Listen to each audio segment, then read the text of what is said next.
સ્વાનુભૂતિ માટેનો એક મજાનો માર્ગ પ્રભુ નિર્મલ દર્શન કીજે. મેં ગઈકાલે કહેલું કે પ્રભુની સાધના પદ્ધતિમાં મંજિલ તો ખેર મજાની છે જ, માર્ગ પણ મજાનો છે. તમારે સ્વાસ્થ્ય પ્રાપ્તિ કરવી હોય તો નિરોગી બનવું એ તો મજાની એક ધારા છે, પણ એના માટે કડવી દવાઓ પીવી પડે છે. અહીંયા મીઠી મીઠી ચોકલેટ જેવી દવાઓ છે. માર્ગ પણ મજાનો, મંજિલ પણ મજાની. પ્રભુનું બધું જ મધુર મધુર હોય. પ્રભુ નિરંબર દર્શન કીજે, આ માર્ગ છે. અને એ માર્ગ પર ચાલો તો સ્વાનુભૂતિ દૂરની ઘટના નથી. નિર્મળ દર્શન એટલે વિચાર મુક્ત ક્ષણોમાં થયેલું પ્રભુનું દર્શન. વિચારો શું કરે છે તમને સમજાવું. દેરાસરમાં તમે ગયા, એક વ્યક્તિ તમારી બહુ જ પ્રિય છે, દિલ્હી રહે છે. અઠવાડિયે 10 દિવસ ફોન ઉપર એની જોડે સંપર્ક પણ થતો હોય છે.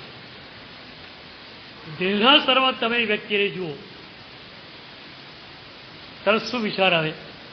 અરે આ અહીંયા દિલ્હીથી મુંબઈ આવી ગયો છે, મને સમાચાર બી આપતો નથી. અલ્યા ભાઈ, તું કોનું દર્શન કરવા આવ્યો છે? પ્રભુનું કે પેલાનું? એ જ રીતે દર્શન કરવા ગયા છો, એક વ્યક્તિ એવી આવી જેના પ્રત્યે તમને સહેજ અરુચિ છે, તિરસ્કાર છે. એ વ્યક્તિ પૂજાના સરસ કપડાં પહેરીને, પૂજાની મોટી પેટી લઈને પૂજા કરવા આવે. તમારા મનમાં શું થાય? સાલો બનાવટીઓ માણસ બહાર કઈ ધંધા કરે છે, ભગવાનને ઠગવા માટે આવ્યો છે. ગયું દર્શન? એક પણ દર્શન તમારું સાચું ક્યારે થાય? એ વિચાર મુક્ત હોય તો. તમને આમાં ખ્યાલ આવ્યો? વિચાર અને વિભાવ એક સાથે સંકળાયેલા છે. વિભાવ એટલે રાગ, દ્વેષ, અહંકાર, તિરસ્કાર. ઘણી વાર કહું છું કે રાગ દ્વેષની ધૂળ તમારા મનમાં આવે છે શી રીતે? હવે કોઈ ટાઉનમાં રહેતા હોય, ધૂળિયા રસ્તા છે, પણ એ રસ્તાનું રજકણ તમારા ઘરમાં ક્યારે આવે? રજકણ એમને એમ ઉડીને આવતું નથી. એને હવાની પાંખ મળે છે ત્યારે તમારા ઘરમાં આવે છે. વિભાવ એ રજકણ છે. રાગ, દ્વેષ, અહંકાર એ ધૂળનો કણ છે. પણ તમારા મનમાં એને ઘૂસણખોરી કઈ રીતે કરી? વિચારો દ્વારા. તમે સામાયિકમાં બેઠેલા છો, ઘરે જ બેઠેલા છો, એક જાગૃતિ છે કે હું સામાયિકમાં છું, કરવી મંત્રનું પચખાડ મેં લીધેલું છે, મારે સમભાવમાં રહેવાનું છે. આટલી જાગૃતિ તમારી પાસે છે. સામાયિક એટલે માત્ર કટાશોમાં બેસવું એમ નહીં, સમભાવમાં બેસવું એ સામાયિક છે. વ્યવહાર ક્રિયાઓ બધી બહુ સરસ છે. ચરવડો મજાનો, કટાશનું મજાનું, મુપત્તિ મજાની, બધું જ મજાનું છે. પણ સમભાવ ન આવે તો એ ઉપકરણો આપણા માટે કામના ન રહે. તો તમારા મનમાં એક જાગૃતિ છે કે મારે સમભાવમાં રહેવાનું છે. એમાં એક વ્યક્તિ તમારી રૂમમાં એન્ટર થઈ રહી છે. ખરેખર સામાયિકમાં કોઈની સામે નજર ન જવી જોઈએ સિવાય કે પોતાના અંતરાત્મા તરફ. અને 23 કલાક બહારની દુનિયાને જોતા જતા તમે આ એક મોકો મળ્યો છે અંદર ઝાંકવાનો, મોકાને કેમ ગુમાવો છો? પણ તમારી જાગૃતિ ઓછી પડી. તમે પેલી વ્યક્તિને જોઈ, જાગૃતિ સાવ ચૂકાઈ ગઈ. આ માણસ અહીંયા આવ્યો છે, સાલો નાલાયક હરામખોર, મારી કેટલી ગંદી વાતો એને સમાજમાં ફેલાવેલી, શું કરવા આવ્યો છે મારે? આટલું થઈ ગયું. એમાં જાગૃતિ આવી જાય, અરે તો સામાયિક બાજુ મારે જેવો વિચાર થાય નહીં. અને એ વિચાર નાબૂદ થઈ ગયો, તિરસ્કાર નાબૂદ. તિરસ્કારને તમારી ભીતર આવવા માટે વિચારનું જ દ્વાર છે, બીજું કોઈ દ્વાર છે નહીં. વિચારના દ્વારને તમે બંધ ન કરો ત્યાં સુધી વિભાવનું દ્વાર બંધ ન થાય. અને માટે જ અમારો આગ્રહ છે કે વિચાર મુક્ત બની. મુંબઈની હમણાંની એક ઘટના તમને કહું. એક યુવાન હતો, જૈન હતો, શ્રદ્ધાળુ પણ હતો, રોજ પ્રભુની પૂજા વગેરે સરસ રીતે ભાવથી કરતો. ડાયમંડના ધંધામાં એનો એક પાર્ટનર હતો. પાર્ટનર થોડો વીક નીકળ્યો. એક રાત્રે પાર્ટનર ઓફિસમાંથી પોતાના ભાગરૂપો લઈ ગયો, વધારાના 40 લાખ પેલા લઈને ભાગી ગયો. રાતોરાત ભાગી ગયો. શું થઈ ગયું? સવારે પેલા યુવાને જોયું, ખબર પડી ગઈ. પેલાનો પત્તો જ ના મળે. 2 મહિના સુધી ક્યાં સંતાઈ ગયો ખબર ના પડી. 2 મહિના પછી આવ્યો, એ જ પોતાના ફ્લેટમાં રહેવા માંડ્યો. નવી ઓફિસ વાળા શરૂ કરી. આ યુવાન એના ત્યાં ગયો કે ભાઈ આપણે પાર્ટનર હતા, ઠીક છે, તને ઈચ્છા થઈને તું છૂટો થયો, મને કંઈ વાંધો નથી, પણ 40 લાખ તો વધારાને લઈ ગયો છે. એ 40 લાખ તો મને આપી દે. પેલો કે નથી આપવા, જાઓ. 40 લાખ નહીં, એક પૈસો પણ નહીં મળે. તું શું કરીશ બોલ? બ્લેકનો વહીવટ હતો, કઈ કોર્ટમાં તારે જવાનું છે? યુવાન એકદમ સીધો સાધો, ભાઈ સાહેબ મારે કોઈ કોર્ટમાં નથી જવાનું, કેસ કરી શકું એવી હાલત નથી મારી, પણ હું પ્રેમથી તમને કહું છું કે આ તમને શોભતું નથી. તમે પણ જૈન છો, તમે રોજ પ્રભુની પૂજા કરનારા છો, તમારા માટે આ શોભે નહીં, તમે આપી દો. નથી આપવા, જા. હવે મુશ્કેલી એ થઈ, 40 લાખ તો ગયા, સમજ્યા. બંને જણા એક જ લતામાં રહેતા હતા. બંને માટે દેરાસર એક હતું. અને મુંબઈમાં પૂજાનો સમય પણ એક જ હોય. 8, 8:30 ભાગવાનું હોય તમારે બધાને. ઓમ્બલી તમારી દયા આવે છે. શેના માટે દોડો છો? પણ દોડો છો કોના માટે, શેના માટે? એક વાર મુંબઈની બહુ સારી સભા હતી, લગભગ શ્રીમંત માણસોથી છલકાતી, કરોડોપતિઓ બધા જ હતા. મેં એમને એક સવાલ કર્યો. મેં કહ્યું, તમારામાંથી કોઈ વ્યક્તિ એવી નથી કે જે ધંધો ન કરે, પૈસા વ્યાજમાં મૂકી દે અને વ્યાજથી આસાનીથી ન ચલાવી શકે એવા તમારા પૈકીના કોઈ નથી. મેં કીધું, કદાચ વ્યાજના પૈસા પણ વધે, તમે એકદમ વૈભવી લાઈફસ્ટાઈલથી જીવો તો પણ આ તમારી હાલત છે, બરોબર? બધા એક્સેપ્ટ કર્યું, બરોબર? તો મેં કહ્યું તમને પચકાણ આપું, નવો ધંધો હવે નહીં કરવાનો. હવે તમારે કોના માટે દોડવું છે? તો કહો. ભગવાને જોઈએ એના કરતાં વધારે આપી દીધું. હવે તો ભાઈ જંપીને બેસો થોડા. તો મુંબઈમાં 8 સાડા 8 ભાગવાનું હોય. સવારે ઉઠ્યા, મોર્નિંગ વોક થોડી કરી, નાયા અને પૂજામાં આવ્યા. આ યુવાન આવે, પેલો ભાઈ પણ એ વખતે પૂજા કરવા આવે, અને એને તો 40 લાખ દબાયેલા. આના પાછા નવી લાંબી પહોળી મજાની કાર લીધેલી. લક્ઝુરિયસ ફ્લેટ તો હતો જ, મોટી કાર લીધેલી, અને કારની અંદર બરોબર સરસ મજાના પૂજાના કપડાં પહેરીને મોટી પેટી લઈને પૂજા કરવા માટે આવે. યુવાન આવેલો હોય અને પેલો આવે, અને યુવાન એને જુએ, કાળ છાળ ક્રોધ ઉપડે. આ માણસ સાલો હરામખોર મારા 40 લાખ ઠોકી ગયો છે, એક પૈસો એને આપવો નથી, મોટી પૂજાની પેટી લઈને આવ્યો છે ભગવાનને છેતરવા માટે.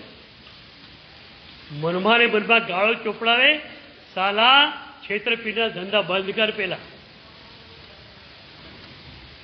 રોજ આવું ચાલે. પણ એ જાગૃત યુવાન હતો. એકવાર એણે વિચાર કર્યો કે 24 કલાકમાં જૈન હોવા છતાં બીજું કોઈ સાધના તો હું કરતો જ નથી. એક માત્ર મારી સાધના પૂજા છે. પૂજામાં કે સકર વાતો વળતો નથી. મારી આખી પૂજા પેલાના દ્વેષમાં વહી જાય છે. આ તો ન ચાલે. એ વખતે એમના સંઘમાં આચાર્ય રત્નસુંદર સુરીજી આવેલા. રવિવારે એમનું પ્રવચન સાંભળ્યું. યુવાનને થયું આ મહાત્મા પાસે બપોરે જાઉં, મારી સમસ્યાનું નિરાકરણ કરી આપશે. સમય માગ્યો, બપોરે ગયો, વંદન કરીને બેઠો, પોતાની સમસ્યા મૂકી. સાહેબ, મારી પૂજા રોજ બગડે છે, મારી પૂજાને વ્યવસ્થિત કરી આપો સાહેબ, મારે બીજું કંઈ જોઈતું નથી. રત્નસુંદર સૂર્ય એને પૂછે છે, પક્કે આવતીકાલથી તારી પૂજા રેડી થઈ જાય, હું તને કહું છું, પણ તું ભગવાન માટે કેટલું છોડવા તૈયાર એ મને 40 લાખ છોડવા તો તૈયાર કરો. ભગવાનની પૂજા સારી થાય એના માટે 40 લાખ તારે છોડવા છે. સાહેબ, તમે કોઈ છોડી દઉં, મારી પૂજા બરોબર થવી જોઈએ. રત્નસુંદર સૂર્યે કહ્યું, નિયમ લઈ લે, પેલો 40 લાખ આપવા આવે તો પણ એક પણ પૈસો એનો તારે ખપે નહીં.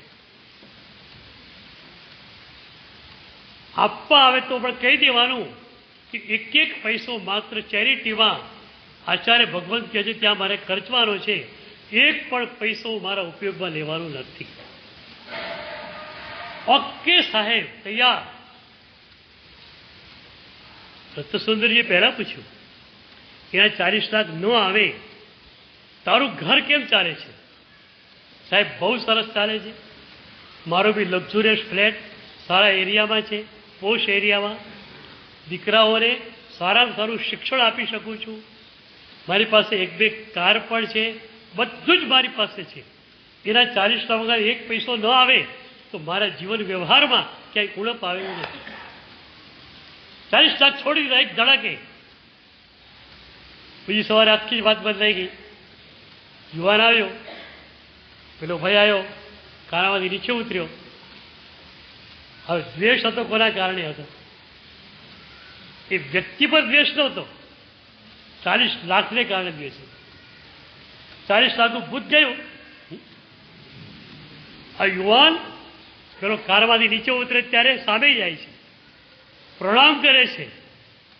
સાહેબ, કેમ છો? મજામાં છો ને? સાતામાં છો ને? કે કામકાજ હો તો કહેજો સાહેબો.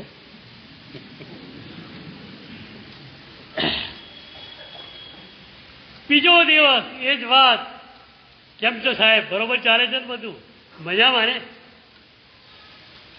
અઠવાડિયે પેલો ઢીલો ગેસ થઈ ગયો. સાલું આવા માણસો પૈસામાં દબાવેલા છે. એણે કહ્યું પૂજામાં મળ્યા ત્યારે, આજ જરા મારી ઓફિસે પ્લીઝ આવશો, મારે બધી રકમ આપી દેવી છે તમને.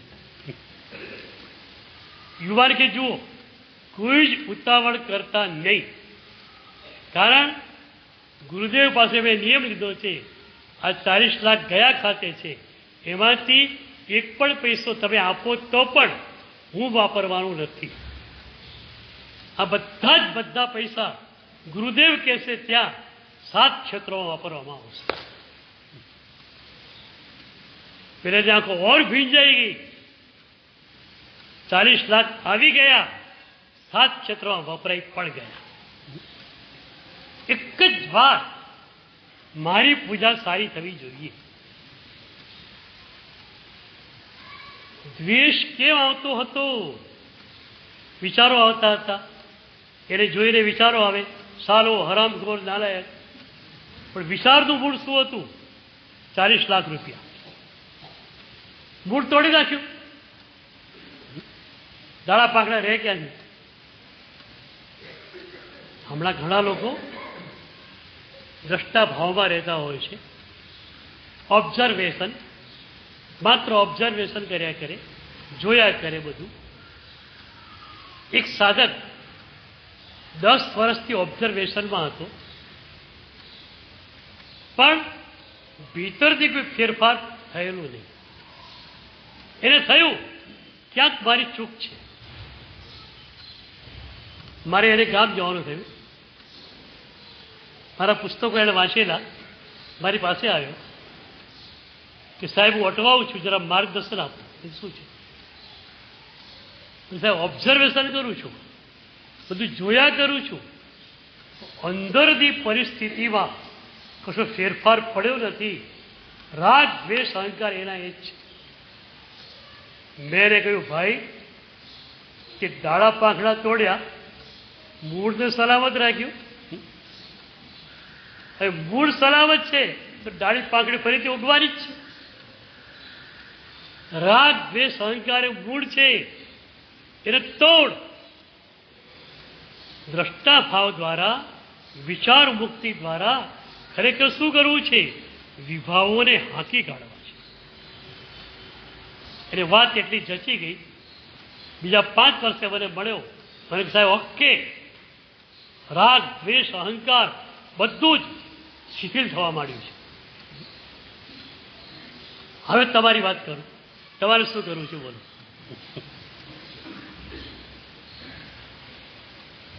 પ્રભુ નિર્મલ દર્શન કીજીએ. નિર્મલ દર્શન કરવું છે. સદગુરુ છે ને તમારા વિભાવોને કાઢે, તમને વિચાર મુક્ત બનાવે, બધું જ કરવા સદગુરુ તૈયાર હોય છે. માત્ર તમે તૈયાર હો, વાત પૂરી થઈ જાય છે. મીરાના જીવનની એક ઘટના તમને કહું. મીરા એક સવી સાંજે ગુરુના આશ્રમે ગઈ છે. આશ્રમના દરવાજા બંધ છે. મીરાએ બાને ટકોરા લગાવ્યા. અંદરથી ગુરુનો અવાજ આવ્યો, કોણ છે?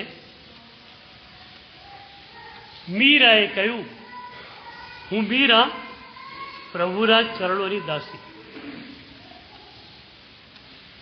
આખરે મીરા પોતાની જાતને ઇન્ટ્રોડ્યુસ કઈ રીતે કરે? હું મીરા, પ્રભુના ચરણોની દાસી. તમે કઈ રીતે ઓળખાણ આપો? ઘણા બધા મીરા જેવા જ લાગો છો. સાધ્વીજી મારા જોડે તમે બેઠા હો ને તો ક્યાં સાધ્વીજી પૂરા થયા, ક્યાં તમે ચાલુ જાય ખબર ના પડે. White and white. મીરા પોતાની જાતને કેટલી સરસ રીતે ઇન્ટ્રોડ્યુસ કરે છે. હું મીરા, પ્રભુના ચરણોની દાસી. આજની મીરા શું કે? હું મીરા. ખબર છે પેલો 50 કરોડનો બંગલો હમણાં લીધો ને, મીડિયામાં નામ આવ્યું ને, એ હું છું.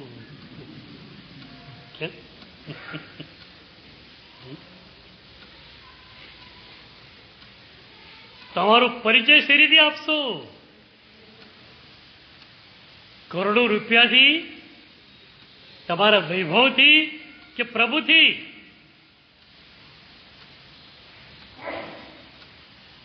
મીરાએ તો પ્રભુ મળ્યા પછી કહેલું, વસ્તુ અમૂલક પાયો મેને, વસ્તુ અમૂલક પાયો મેને.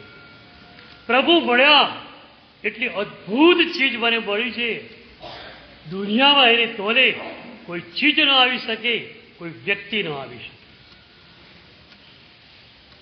હું મીરા, પ્રભુના ચરણોની દાસી.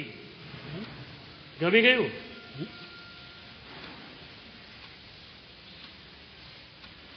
એક શિષ્યે દરવાજો ખોલ્યો, મીરા અંદર ગઈ, ગુરુના ચરણોમાં સાષ્ટાંગ દંડવત થઈને લેટી પડી. 5-10 મિનિટ ભાવાવેશ.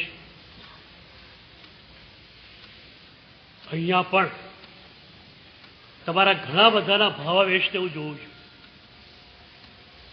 દર્શન કરતી વખતે વંદન કરવા આવે ને રડી પડે એવા ઘણા સાધકો છે.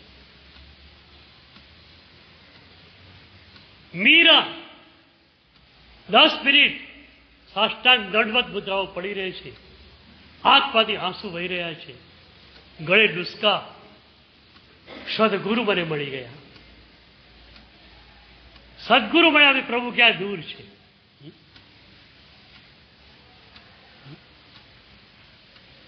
સદગુરુ શું કે ખબર છે? લે પ્રભુને આપો, લઈ જા. તમને પહેલા તૈયાર કરે સદગુરુ. જે ક્ષણે તૈયાર થઈ ગયા, પરમાત્મા સાથે તમારું મિલન કરાવી દે. મીરા બેઠી થઈ. મીરાની ભૂમિકા એટલી મજાની હતી.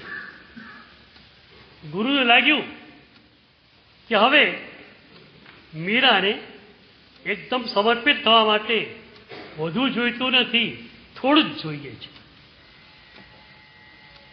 અને એટલે ગુરુએ પૂછ્યું, બેટા તે હમણાં કહ્યું હું મીરા, પ્રભુના ચરણોની દાસી. મારે તને પૂછવું છે કે આ બેઉ સાથે કેમ બની શકે? તું મીરા પણ હો અને પ્રભુના ચરણોની દાસી પણ હો, બે સી રીતે બની શકે? મીરાને ખ્યાલ નહીં આવ્યો કે ગુરુદેવ શું કહી રહ્યા છે. સર, મને ખ્યાલ નહીં આવ્યો આપ શું કહો છો. આપણા લેવા જોઈએ તો મીરા બરોબર બોલેલી, સરસ બોલેલી. ઇન્ટ્રોડક્શન આનાથી વધુ સારું કઈ હોઈ શકે, પણ એમાં પણ જે ક્ષતિ રહી ગઈ છે, ગુરુને કાઢવી છે. ગુરુ શું કરે ખબર છે? શું કરે? મારી પાસે હવે ઘણા બધા સાધકો આવતા હોય છે, અને સાધકો આવે, વંદન કરે, રડી પડે, પછી એક જ વાત હોય કે સાહેબજી આપને ખ્યાલ છે મારી સાધનાનો, 4-5 સામાયિક કરું છું, અષ્ટમકારી પૂજા કરું છું, 2 સમય પ્રતિક્રમણ કરું છું, પણ ગુરુદેવ આપની પાસે એટલા માટે આવ્યું છું, હું ક્યાં ચૂકું છું એ મને બતાવો. Where is my fault?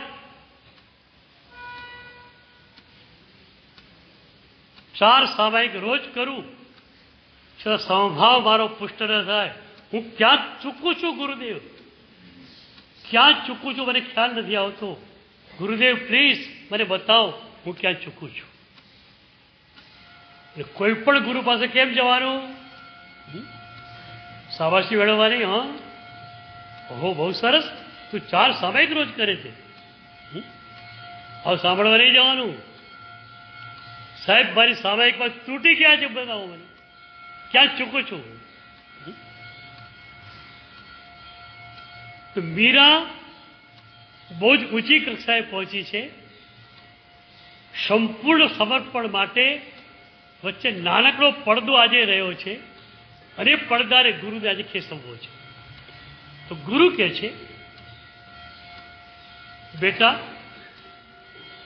પ્રભુના ચરણોની દાસી બનવાનો અર્થ એ છે કે પ્રભુના સમુદ્રમાં, પરમ ચેતનાના સમુદ્રમાં તારા જીવનનું બુંદ ભળી ગયું.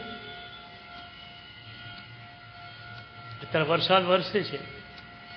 વરસાદનું એક ફોરું ટીપું હવામાં છે, એ દરિયા ઉપર પડે તો શું થાય? દરિયામાં વિક્ષેપ થઈ જાય. પછી તમે કહો કે પેલું જે ફોરું હતું, હવામાં તરતું હતું, એ મારે દરિયામાંથી કાઢવું છે, નીકળે. એ ટીપું, એ બિંદુ દરિયામાં કેવી રીતે મળ્યું? એણે પોતાની આઈડેન્ટિટી ગુમાવી નાખી. તમારી પૂરી આઈડેન્ટિટી સમાપ્ત ન થાય ત્યાં સુધી પ્રભુ તમને મળે નહીં. નામ શેષ થવું પડે, વ્યક્તિ શેષ તમારે થવું પડે. તમારા એ વૈભાવિક અસ્તિત્વને સંપૂર્ણ ત્યાં નાબૂદ કરવું પડે તો પ્રભુ મળે. છે તૈયારી? સંપૂર્ણ આઈડેન્ટિટી ખતમ કરી નાખવાની. અમારે ત્યાં શું થાય ખબર છે? 20 વર્ષનો એક દીકરો દીક્ષા લે. ગુરુ એને દીક્ષા વખતે નવું નામ આપે છે. નામ આપવાનો અર્થ એ છે એની જૂની આખી આઈડેન્ટિટી ખતમ કરી નાખી. જૂનું નામ ભૂસી નાખ્યું એમ નહીં, એ નામ સાથે જેટલી આઈડેન્ટિટી ભેગી થયેલી હતી એ બધાને તલવાર લઈને ગુરુ કાપી નાખી.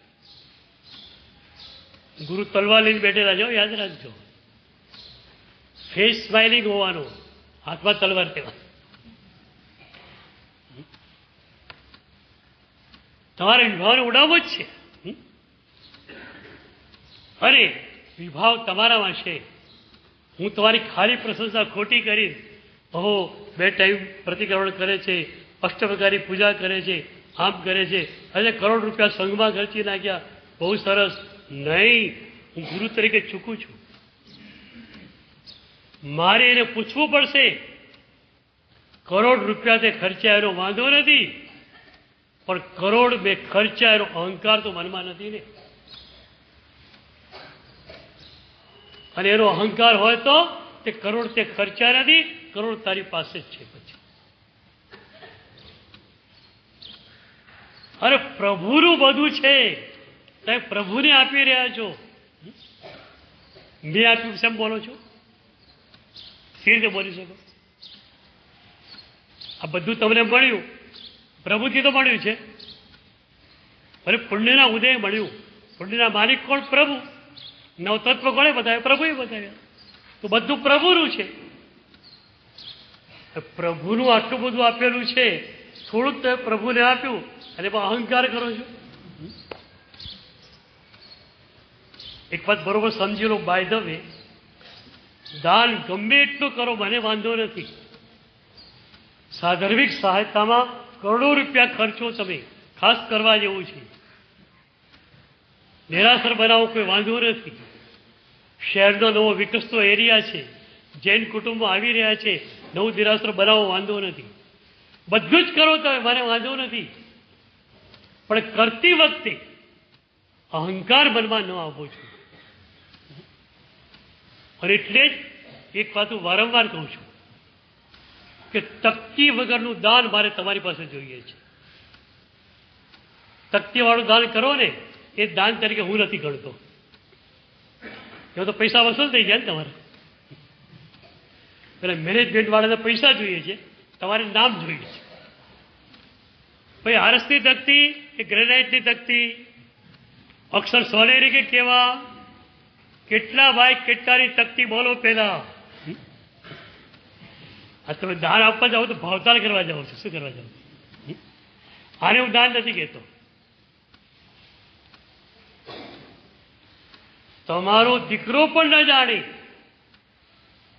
ઘરમાં કોઈ ન જાણે, ગુપચુપ પાછલા બારણેથી સાગરભીકોને સહાય પહોંચાડી દો, અથવા એવા જ કોઈ સારા કામ કરી લો. હું માનું એ તમારું દાન છે. હમણાં બૌદ્ધ વિપસ્સના ઇન્સ્ટિટ્યૂટે બૌદ્ધ ગ્રંથો બહાર પડ્યા. લગભગ 80 થી 90 વોલ્યુમ્સ હતા. બધા વિદ્વાનોને એ લોકો ભેટ મોકલતા હતા. મારી પાસે પણ આવ્યા. મેં એક સરસરી નજર નાખી કે આ પ્રોજેક્ટમાં ખર્ચ કેટલો થયો હશે. વેલ બાઉન્ડ પુસ્તકો, વેલ એડિટેડ, પેજીસ બહુ સારા. સરસરી નજરે મને લાગ્યું કે 10-12 કરોડનો પ્રોજેક્ટ આ છે. પણ નવાઈની વાત એ હતી, એક પણ પુસ્તકમાં એક પણ દાતાનું નામ નથી. 10-12 કરોડનો પ્રોજેક્ટ, કોઈનું નામ નથી. મને જરા નવાઈ થઈ, મારે જોવું જોઈએ કે શું. તો વિપસ્સના ઇન્સ્ટિટ્યૂટ ઇગતપુરીએ બહાર પાડેલું. એક બે સાધકો વિપસ્સના કરવા માટે ઇગતપુરી જતા હતા. મેં એમને પૂછ્યું કે તમને આનો ખ્યાલ ખરો? ક્યાં સાહેબ ખ્યાલ છે? એ લોકોએ જ્યારે નક્કી કર્યું કે ગ્રંથો અમારે છપાવવા છે, ભગવાન બુદ્ધની વાણીને અમારે પ્રકાશિત કરવું છે, ત્યારે એ લોકોએ એક બોર્ડ મૂક્યું અને દાન પેટી મૂકી. જેની પણ ઈચ્છા આવે દાન આપી જાય, કોઈનું નામ નહીં આવે, માત્ર તમે દાન આપી દો. 12 કરોડ ભેગા થઈ ગયા અને પુસ્તકો છાપવાનું કામ ચાલુ થયું. તો તમારી સાધનામાં ક્યાં ચૂક છે એ જાણવા માટે સદગુરુની પાસે આવો. તો ગુરુદેવ હું ક્યાં ચૂકું છું? તો મીરાને ગુરુ સમજાવે છે કે મીરા ક્યાં ચૂકી રહી છે. એકચ્યુઅલી મીરાની ભૂમિકા બહુ ઊંચી છે, છતાં મીરાને પ્રભુ હજુ નથી મળ્યા. કંઈક થોડું બાકી છે. એ વખતે પ્રભુ નથી મળ્યા ત્યારે મીરાની તડપણ કેવી હતી. મીરાએ કહ્યું છે એ વખતે, તડપ તડપ જીવ જાસી, તડપ તડપ જીવ જાસી. પ્રભુ તું મને કેટલું તડપાવીશ. તડપી તડપીને પ્રાણ ચાલ્યા જશે. આંખો સૂજી ગઈ છે, રડી રડીને આંખો સૂજી ગઈ છે, છાતી કાંપી રહી છે. મારો પ્રાણ ચાલ્યો જશે તો મને ક્યારે મળે? પણ હવે શું ચૂક છે તો ગુરુ જ બતાવે. તો ગુરુ કહે છે કે વરસાદના પાણીનું એક બિંદુ દરિયામાં પડ્યું, આઈડેન્ટિટી એની સમાપ્ત થઈ ગઈ.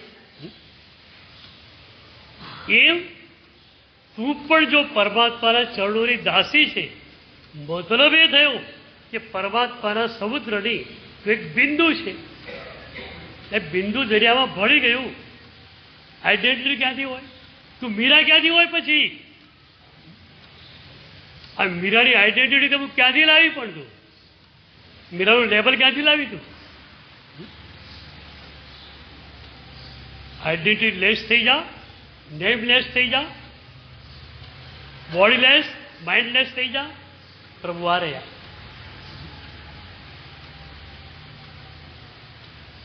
આપણે દરિયામાં ગયા ખરા, કિનારે ગયા, પાછા આવ્યા, બરોબર. કારણ મારું બિંદુ ખોવાઈ જશે તો કેમ? આપણે બચી બચીને ચાલનારા માણસો છે. કેટલી તક આવી જ્યારે પરમ ચેતનાના સમુદ્રમાં તમે એકદમ ભળી જાઓ. બચી બચીને ચાલ્યા છો. પછી હું ભળી જાઉં પછી મારી આઈડેન્ટિટીનું શું? મને કોણ ઓળખે? મારું નામ શું? પાછા ફરી ગયા. હવે પૂરું જીવન દાવ પર લગાવવું છે. એકવાર યાદ રાખો, માત્ર ખાતા પીતા મોજ મજા કરતા પ્રભુ મળવાના નથી. પૂરું જીવન દાવ પર લગાવવું છે. બોલો, પૂરું જીવન. પ્રભુ જીવન મારું ને તારું લગાવો છે દાવ. જે જીવનનો દાવ ન લગાવી શકે એને પ્રભુ મળી ન શકે. ગુરુ કહે છે તું વીર, હા, પ્રભુના ચરણોની દાસી સી રીતે હોઈ શકે? પણ જો તું પ્રભુના ચરણોની દાસી છે, વીરા છે જ નહીં. You are nameless, you are identityless. આઈડેન્ટિટીનું પૂછડું ક્યાંથી આવ્યું તારું? નામનું પૂછડું ક્યાંથી આવ્યું? ભાઈ, હવે એક વાત કરું. આજ વરસાદનું ટીપું ધૂળમાં પડે તો શું થાય? તરત જ એ ધૂળની અંદર ખતમ થઈ જાય, ચૂસાઈ જાય, શોષાઈ જાય, બિંદુ ખતમ થઈ જાય. એ જ બધું દરિયા ઉપર પડે તો તમારા જીવનના બિંદુઓ અને મારા પણ અનંતી વાર સંસારની રેતમાં પડ્યા. એ બિંદુઓ શોષાઈ ગયા, ચૂસાઈ ગયા, ખતમ થઈ ગયા. આ જીવનના બિંદુને અમર કરવો હોય તો માર્ગ એક જ છે, પરમ ચેતના સમુદ્રમાં એને મિક્સઅપ કરી. અને ત્યારે જ આનંદ ઘનજી ભગવંતે ગાયું, અબ હમ અમર ભય ન મરેંગે, યા કારણ મિથ્યાત્વ દિયો તજ, સો હમ કાલ હરેંગે, અબ હમ અમર ભય ન મરેંગે. પ્રભુ મળ્યા. પ્રભુ મારું મિથ્યાત્વ, મારી ભ્રમણાઓ લઈ લીધી અને સમ્યક દર્શન પ્રભુએ આપ્યું, સ્વાનુભૂતિ આપી. અબ હમ અમર ભય ન મરેંગે. કોકે પૂછ્યું, ઠીક છે, અત્યારે તમે યુવાન છો, શરીર સારું છે, શરીર ઘરડું થયું, રોગો વધી ગયા, છૂટવાની વેળા આવી અહીંથી, ત્યારે શું થાય? તો કેટલા સરસ શબ્દો એમણે આપ્યા. નાસી જાસી હમચિરો વાસી, ચોખ્ખે વહી નિખરેંગે. મૃત્યુ અવસર શું થયું? નાસી જાસી હમચિરો વાસી. આ શરીર તો નાશવંત છે જ. આમે નાશવંત જે જતું રહે, એમાં નવાઈની વાત શું છે? હું તો કાયાના પિંજરમાંથી બહાર નીકળીશ. હમચિરવાસી, હું ચૈતન્ય, હું નિત્ય શાશ્વત ચૈતન્ય. હું તો સ્થિરમાં રહેનારો છું, શાશ્વતીમાં રહેનારો છું. મારે ક્યાં મૃત્યુ છે?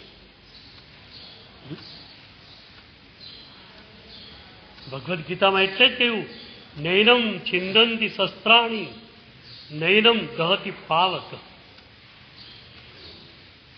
શસ્ત્રોથી છેદાય શરીર, તમે નહીં. અગ્નિની બળે શરીર, તમે નહીં. આ સ્વાનુભૂતિ મેળવી હશે ને, પેલા ભેદ જ્ઞાન જોઈશે, ભેદાનુભૂતિ. શરીરથી બિલકુલ અલગ થઈ જાઓ. શરીર શરીર છે, હું છું. ઠીક છે, શરીરમાં રહું છું અત્યારે. શરીર કામ આપે છે. માથું પડે દવાઈ લઈ લેવાય, વાંધો નહીં. ખોરાક બી આપેલો, વાંધો નથી. પણ જોવાની વેળા આવે ત્યારે આરામથી છૂટી જવાનું.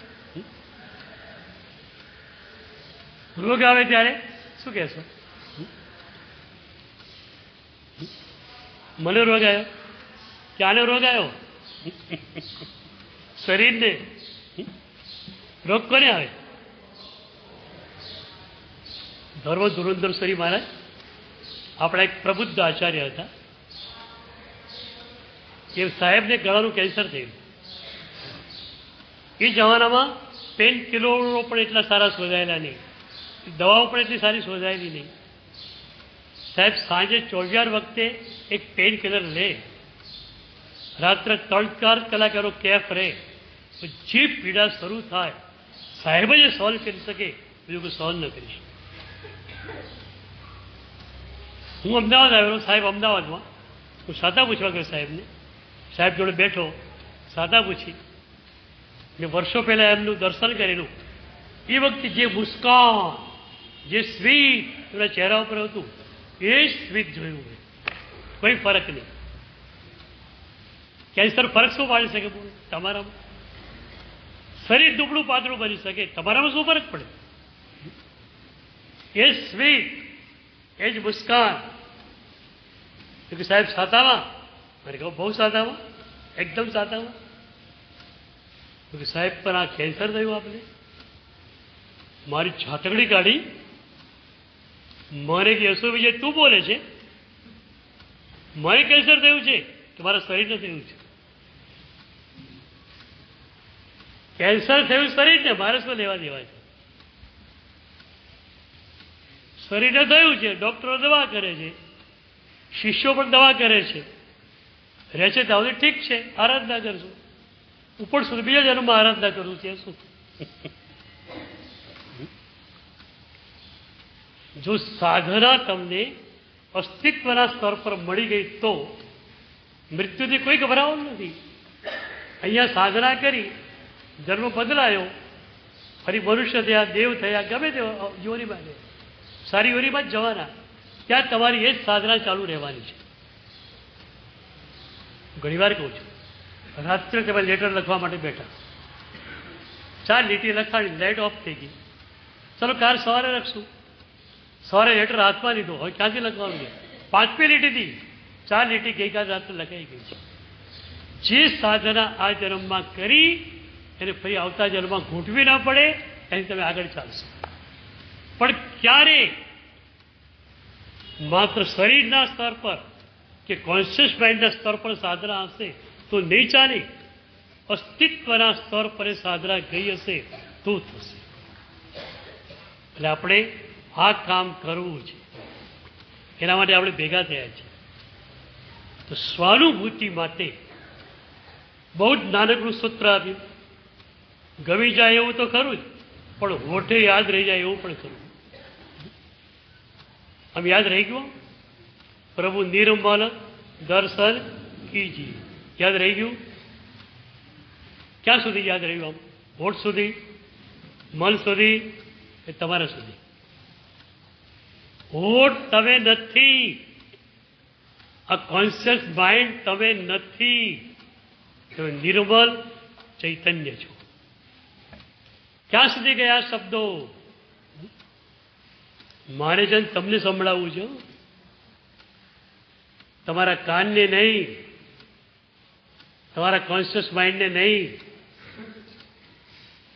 અત્યાર સુધી સેંકડો પ્રવચનો સાંભળ્યા છે તમે, માત્ર કાન ખુશ થઈ ગયા, વાહ મારા સાહેબ બહુ સરસ બોલે છે, મજા આવી.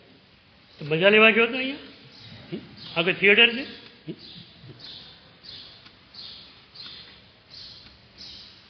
મારા સાહેબે કોઈ નવી જ વાત કહી, આ તો બહુ સરસ જાણવાનું, જાણવા આવ્યો હતો. જાણવાનું ચોપડીમાં જ તને મળી જાય. તું શેના માટે આવ્યો હતો કે આ મૌન જે આર્ય મૌન અત્યારે છે એનું કારણ એક છે કે પ્રભુના આ શબ્દો તમારી ભીતર ચાલ્યા છે. હકીકતમાં આ શબ્દોને સાંભળવાના છે જ નહીં, આ શબ્દોને પીવાના છે. અત્યાર સુધી સાંભળ્યું જ છે, મજા આવી, પીઓ. હું ઘણી વાર કહું છું, એક શરાબી માયખાનામાંથી પીને નીકળ્યો ચકાચક. એ ચાલતો હોય, લડખડાથી ચાલે, તમારે એને પૂછવું પડે ભાઈ કેટલો પીધો છે. એની ચાલ કઈ આપે કે ચકાચક પીને નીકળ્યો છે. તમે અહીંથી પ્રભુને પીને નીકળો, યશો વિજયને નહીં હો. યશો વિજય નામની ઘટના તો છે પણ નહીં. પ્રભુને પીને નીકળો, ચહેરા પર મસ્તી હોય, કોઈ નવો અજાણ્યો આવે ને કેમ આટલા બધા ખુશ કે છે વાત? હા, પ્રભુને પીને આવ્યો છો. નિર્મળ દર્શન કીજીઓનો એક અર્થ આ છે કે પ્રભુને પીયું, પ્રભુને અંદર ઉતારો, પ્રભુને બહાર નહીં રાખતા. પ્રભુ અંદર જવા તૈયાર છે. તમે પ્રભુને અંદર લઈ જવા તૈયાર હો તો તમારે વિચાર મુક્ત થવું પડે, નિર્મળ દર્શન તમારે કરવું પડે. હવે ધ્યાનાભ્યાસ.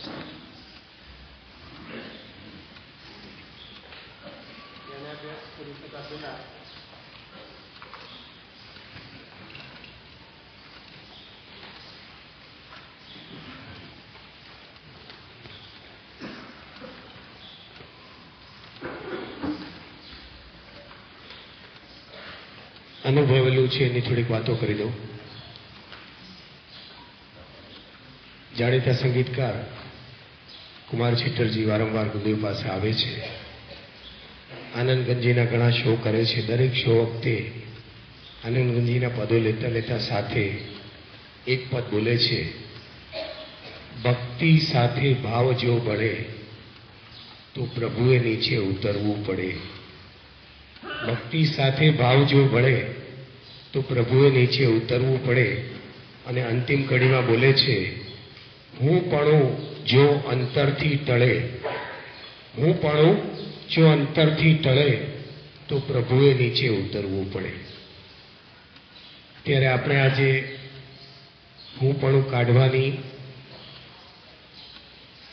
અજીબો ગરીબ તરકીબને આપણે ખૂબ સહજતાથી આત્મસાત કરી રહ્યા છીએ.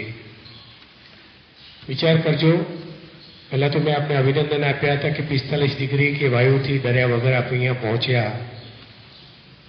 અહીંયા પહોંચ્યા પછી પણ પ્રભુએ તમારી કસોટી પૂરેપૂરી કરી છે. મુંબઈમાં પણ ન હોય એવો ઉકળાટ, એવો બફારો, આ બધું જ થયું. એ પછી તમે ડગ્યા વગર આ સાધનામાં બેઠા છો. ત્યારે આજે પ્રભુએ વાતાવરણ એવું ઊભું કરી આપ્યું છે કે જે વિનાશ તમે અંતરમાં ઊભી કરી છે એવી જ સરસ મજાની વિનાશ બહાર છે. સવાર અને સાંજના 2.5 કલાકના આપણા જે સેશન્સ છે, જે સાધકો વારંવાર આવે છે, જેને ફરી ફરીને આ શિબિરમાં આવવા મળે છે, તેમને પૂછજો. ગુરુદેવે આ જે વાત કરી અથવા ગઈકાલે પરમ દિવસે ઘણા અલગ અલગ પરિપ્રેક્ષ્યમાં ગુરુદેવે આ વાત કરી હોય, પણ જેટલી પણ વાર જ્યારે પણ એકની એક વાત ફરીથી સાચા સાધકો સાંભળે છે ત્યારે કંઈક નવું જ અંદર ખુલે છે. અને નવું ત્યારે જ ખુલી શકે છે જ્યારે આપણે તેની માટેની તૈયારી કરેલી હોય. અને આ તૈયારી મૌન અને શિસ્ત દ્વારા એ સાધકોએ કર્યું છે, એટલે અત્યારે તેમને નવું બધું ખુલી રહ્યું છે. લાખોપતિ કે કરોડાધિપતિ શબ્દ હવે જૂનો થઈ ગયો છે. અબજોપતિ પરિવારમાંથી આવેલા એક બેન કે જે પહેલા દિવસે એટલા બધા અકળાયેલા હતા, એમ લાગતું હતું કે કદાચ હમણાં અહીંયા આગળથી એર કન્ડિશન ટેક્સી લઈ અમદાવાદ એરપોર્ટથી ફ્લાઇટની ટિકિટ લઈ અને મુંબઈ પાછા ફરશે. પણ પોતાની જાત સાથેના દ્વંદ્વમાં એ જીત્યા. મક્કમતાથી નક્કી કર્યું કે હું 1 દિવસ, 2 દિવસ, 3 દિવસ રોકાઈશ અને અહીંયા જે માટે આવી છું તે માટેનો પૂરતો પ્રયત્ન કરીશ. ગઈકાલે બેને આવી અને કાગળમાં લખીને આપ્યું કે સંપૂર્ણ શિબિર પૂર્ણ થયા પછી જો જઈશ. એટલે આ આપણે જે વાતાવરણમાંથી આવીએ છીએ, એટલી બધી મલિનતાની વચ્ચેથી આવીએ છીએ, પણ જે માહી પડ્યા તે મહાસુખ માણે. આપણે બધા આ મહાસાગરમાં અંદર પડ્યા છીએ. ધીમે ધીમે સાહેબ જે શરાબીની વાત કરે છે એ કેફ હવે ચડી રહ્યો છે. ખરા અર્થમાં 22 તારીખનું 12:39નું મુહૂર્ત આપણે માટે ન હોય એવી ઈચ્છા થાય. એટલી સુંદરતાથી આ સાધનામાં આપ સૌ આગળ વધો તેવી દરેકને અમારી શુભકામનાઓ છે. 20 તારીખે એક સરસ મજાનું આયોજન અહીંયા થવા જઈ રહ્યું છે. તેની વિશેષ વાતો આપણે આગળ કરીશું.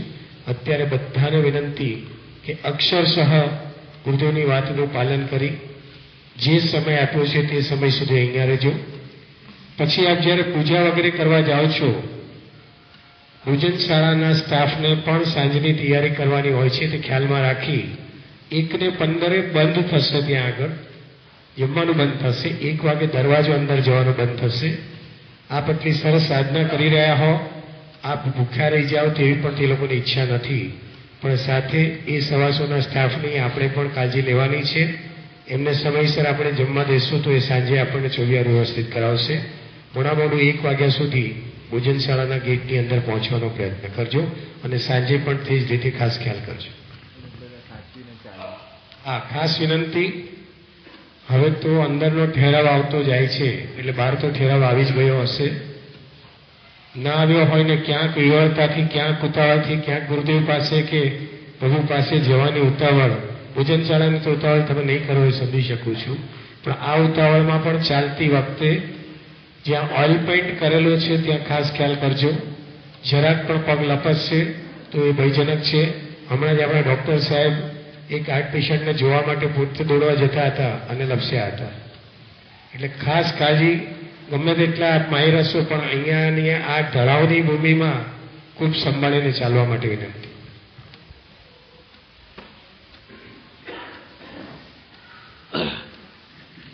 आंखें बंद, शरीर स्थिर.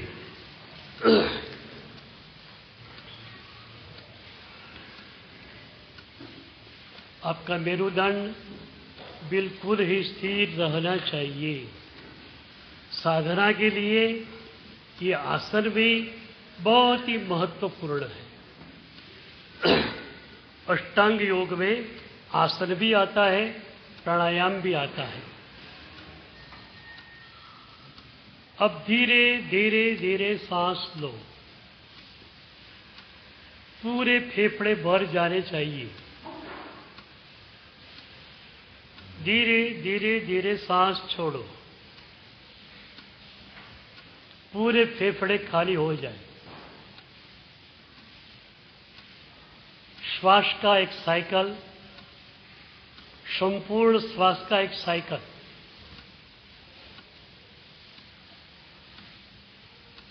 एक मिनट ध्यान से सांस को देखो. सांस ठीक ठीक भीतर जा रही है, ठीक ठीक बाहर आ रही है. जल्दीपन नहीं, धीरे धीरे धीरे सांस लो, धीरे धीरे सांस छोड़ो.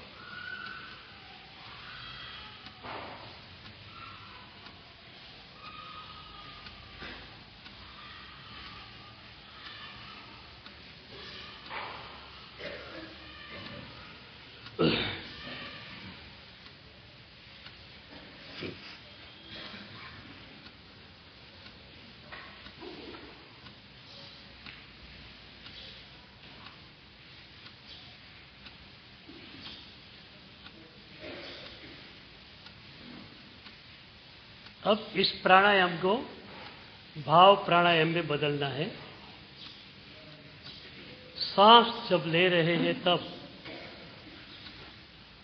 इर्द गिर्द जो समभाव के आंदोलन बिखरे हुए हैं उनमें लेना है. और सांस छोड़ते समय अपने भीतर जो विभाव है, क्रोध, उसका बाहर निष्क्रमण कराना है.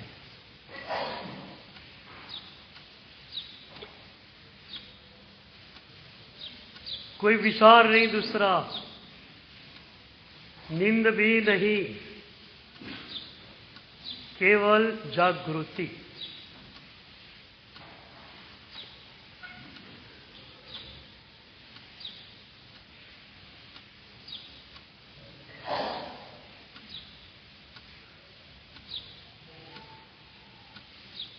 अब धीरे धीरे जागृति आ रही है. शरीर भी स्थिर होने लगा है, मन को भी स्थिर बना देना है। वो भी अपने हाथ की ही बात तो है।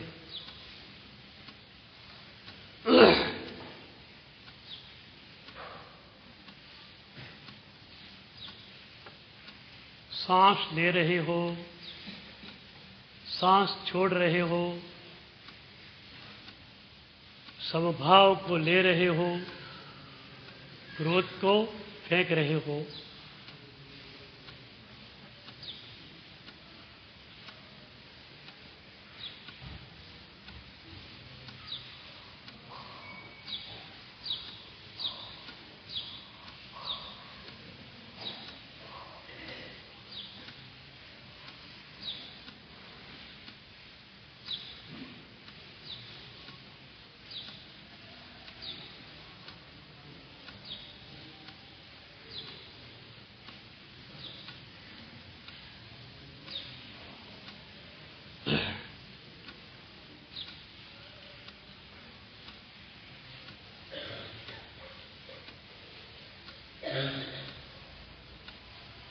भाव प्राणायाम।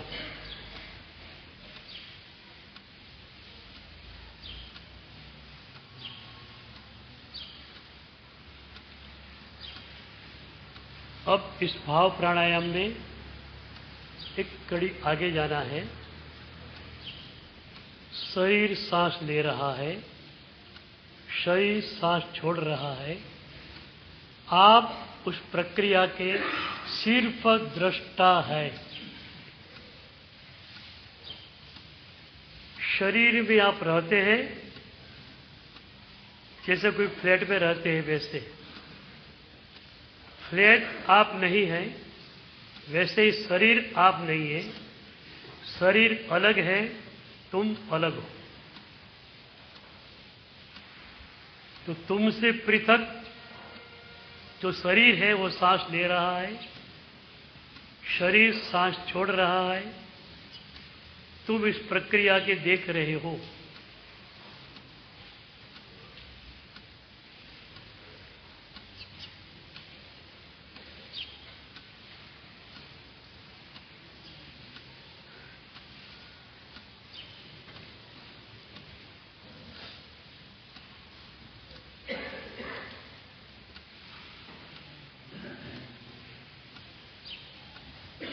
एक 2 मिनट एकाग्रता से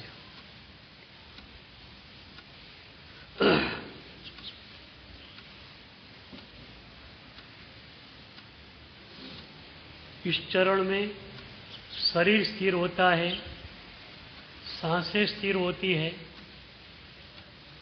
और जब तक शरीर और श्वास स्थिर नहीं होता तब तक मन भी स्थिर नहीं हो सकता।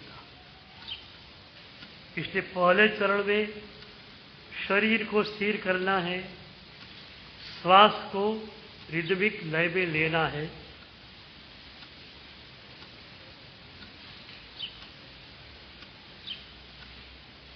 दूसरे चरण में भाष्य जाप इसलिए करेंगे कि एक मंत्र की शक्ति भी हमें मिले। मंत्र चैतन्य और मूर्ति चैतन्य 2 शब्द हमारे वहाँ है। मंत्र भी जीवंत रूप से हमारे बीच है, ऐसे ही परमात्मा की मूर्ति भी चैतन्य के रूप में हमारे बीच में है। तो मंत्र चैतन्य का उद्घोष करके हम मंत्र की शक्ति को लेकर आगे बढ़ेंगे। 30 सेकंड भाव प्राणायाम।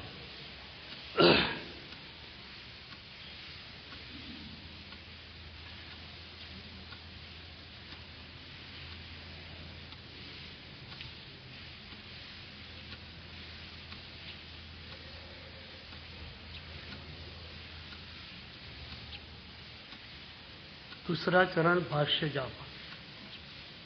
तिथैरा मे पश्यन्तु, तिथैरा मे पश्यन्तु,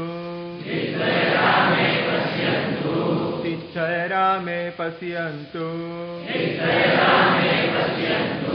विद्धरा मे पश्यन्तु विद्धरा मे पश्यन्तु विद्धरा मे पश्यन्तु विद्धरा मे पश्यन्तु विद्धरा मे पश्यन्तु विद्धरा मे पश्यन्तु विद्धरा मे पश्यन्तु विद्धरा मे पश्यन्तु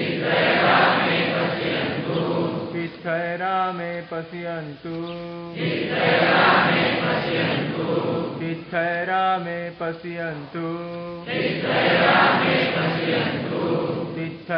मे पश्यन्तु विद्धरा मे पश्यन्तु विद्धरा मे पश्यन्तु विद्धरा मे पश्यन्तु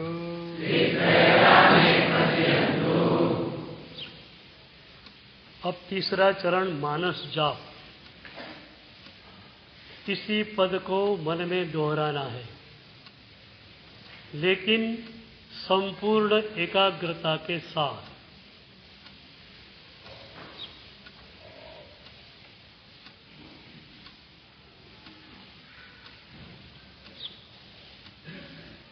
मन को सिर्फ एक बिंदु पर टिका दो।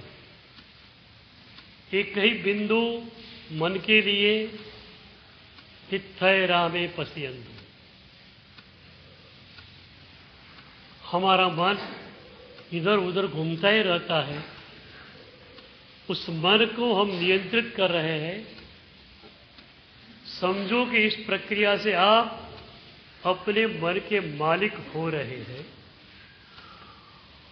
तो मन को ऑर्डर दे दो, इस बिंदु पर से कहीं भी खिसकना नहीं है।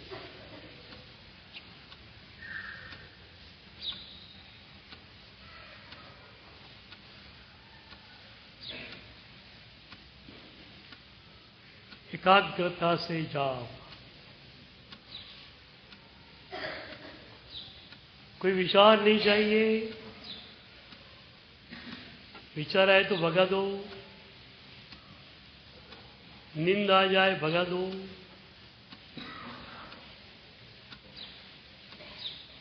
लेकिन इतने ही ध्यानाभ्यास से अब सबकी जागृति अच्छी चल रही है। नींद करने वाला शायद 1% भी हो तो 99% जागृत है सब। शरीर स्थिर है, आंखें बंद है। अब मन को स्थिर बनाना है।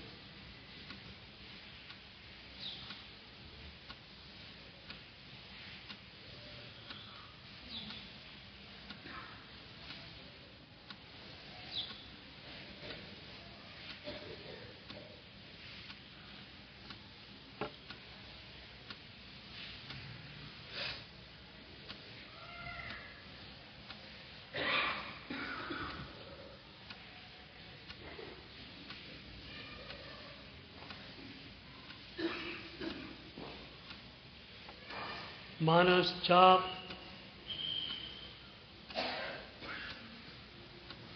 तिथैरा में पश्यन्तु। लोगस्य सूत्र में अनेक बार हम बोल चुके हैं तिथैरा में पश्यन्तु, लेकिन प्रसाद को प्राप्त करने की कला हमारे पास नहीं थी। पात्र के बिना दूध को भी नहीं लिया जा सकता है। ये तो प्रभु का प्रसाद है। मन जब तक स्थिर न हो तब तक प्रभु के प्रसाद को हम कैसे झेल पाएंगे। मन स्थिर हुआ है, प्रभु का प्रसाद बरस रहा है, आप झेल रहे हो, तो उसका ही रिजल्ट चौथे चरण में मिलेगा कि मन कितना एकाग्र है, भीतर कितना डूब रहा है। मानस जाप,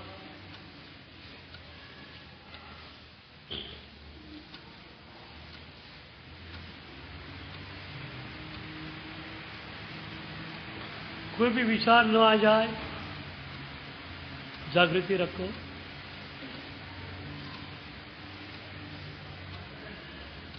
मन की आदत है सोचने की, हमारी आदत है निर्विचार रहने की। हमारी आदत को मन पर थोपना है।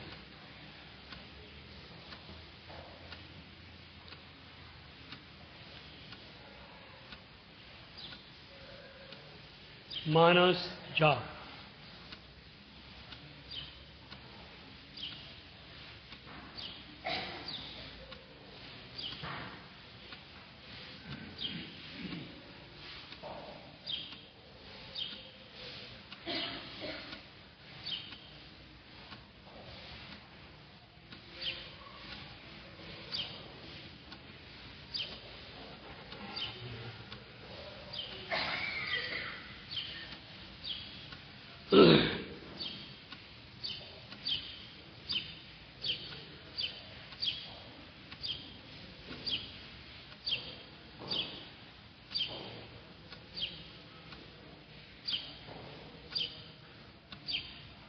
तीस सेकेंड,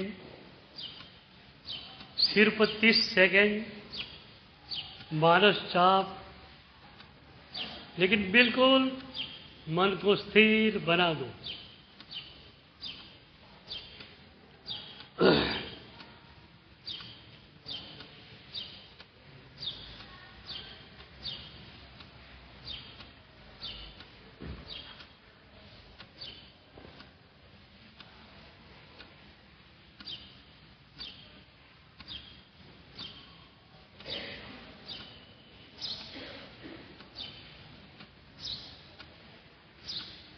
अब चौथा चरण ध्यानाभ्यास। अब पद को छोड़ देने का है। मन स्थिर हुआ है, उस स्थिरता का लाभ यह लेना है कि हम मन को भीतर घुमा दें। बाहर तो बहुत बार हम स्थिर रहे, भीतर कभी भी नहीं रहे हैं। भीतर मन को घुमा दो। भीतर है शांति, भीतर है दिव्य आनंद। उस दिव्य आनंद का अनुभव करो।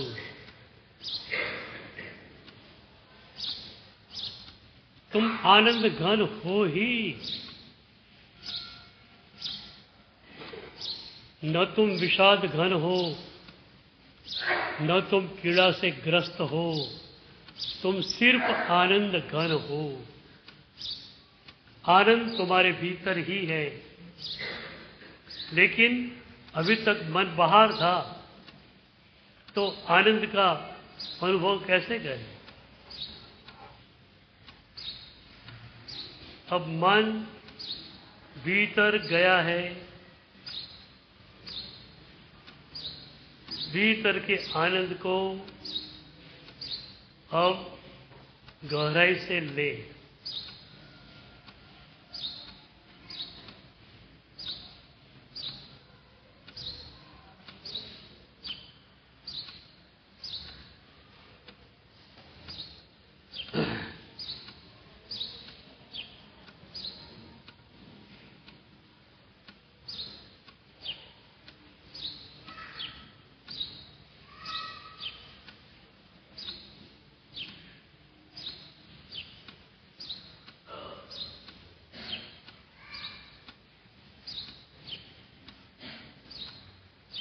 ध्यानाभ्यास। शरीर तो स्थिर है ही, शरीर को टट्टा रखो, कहीं नींद न आ जाए। न नींद न विचार, सिर्फ जागृति, ओनली एंड ओनली अवेयरनेस।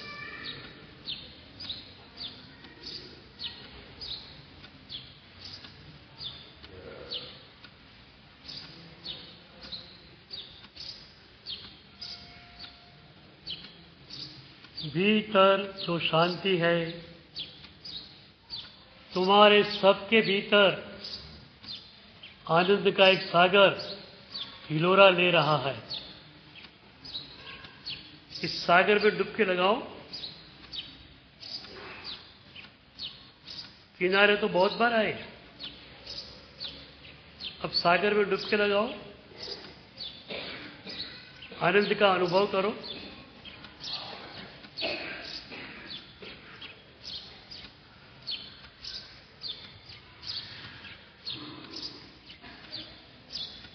योगी पुरुष 24 घंटा आनंद में ही रहते हैं। अब थोड़ी मिनट, चंद मिनट इस आनंद का अनुभव करो। फिर आपको ध्यान ऐसा पसंद आएगा कि चलो हमें तो आनंद में ही रहना है। ध्यान से आनंद मिलता है। जितना समय मिले ध्यानाभ्यास में ही रहे। अब 1 मिनट, पूरा 1 मिनट केवल जागृति।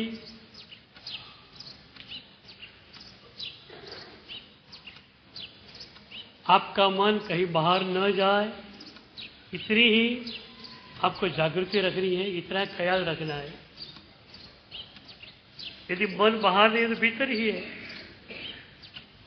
भीतर का आस्वाद मिलेगा ही।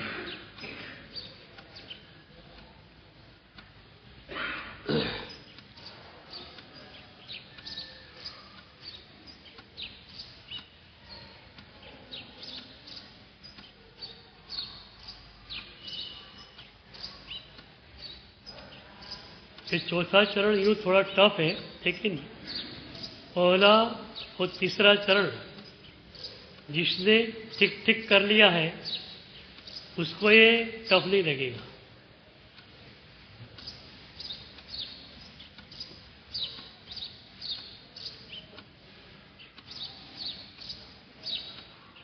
बस कुछ नहीं करना है, नथिंग टू डूइंग, सिर्फ बैठना है। अभी तक आप डूइंग में ही थे। ध्यान आपको डूइंग से बीइंग तक लाता है। डूइंग संसार है, बीइंग ध्यान है।